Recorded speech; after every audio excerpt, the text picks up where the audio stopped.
आंखें खराब हो गई औलाद पाल कर, अब बच्चे बात करते हैं आंखें निकाल कर। और जीते जी अपने बाप का चश्मा न ला सके, मरने के बाद रखते हैं चश्मा संभाल कर। बेहतरीन फैसले चाहते हो तो सब कुछ अल्लाह पर छोड़ दो। बेज़बान न समझे किसी की खामोशी को, गहरे पानी में अक्सर शोर नहीं होता। लोग आपके खिलाफ तब हो जाते हैं जब आप उनके इख्तियार में रहने से इनकार कर देते हैं। कोई तुम्हारे लिए दरवाजा बंद करे तो उसे ये एहसास दिलाओ कि कुंडी दोनों तरफ है। मजबूत बने, मजबूत रहें। आंसू सिर्फ जायनमाज पर अच्छे लगते हैं। दिल से अगर साफ रहोगे तो कम ही लोगों के खास रहोगे।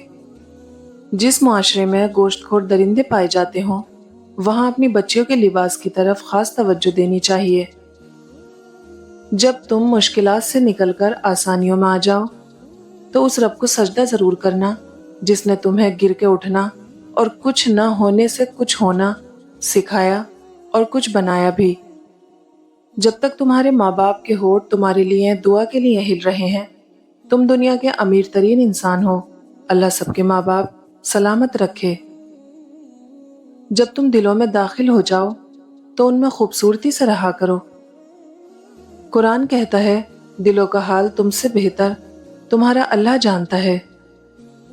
रब से जब भी मांगो तो रब को ही मांगो। जब रब तुम्हारा होगा तो सब कुछ तुम्हारा होगा।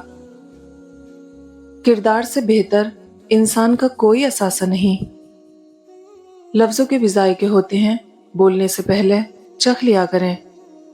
सीरतों को क्या जाने सूरतों के भिखारी लोग। सुनी सुनाई बात, देखी हुई बात और खुद पर बीती हुई कैफियत बराबर नहीं होती। मैंने आज एक चीज पर गौर किया, मेरे रब ने मुझे कभी मेरी हिम्मत से ज्यादा नहीं आजमाया, लेकिन इंसान हमें वहां आजमाते हैं जहां हमारी हिम्मत की आखिरी हद होती है। कमजोरी के बावजूद अगर तुम्हें बहुत परेशानी का सामना करना पड़े तो समझ जाना अल्लाह तुम्हें बहुत नवाजने वाला है। जब मैंने जान लिया कि दुनिया के सभी रिश्ते गर्ज के हैं तो मुझे अपने रब की तरफ लौटने में आसानी हो गई। हमारी जिंदगियों में बेचैनी की एक बड़ी वजह यह भी है कि हम जहां हैं वहां होना ही नहीं सीखा। सारा दिन या तो माजी में होते हैं या मुस्तकबिल में।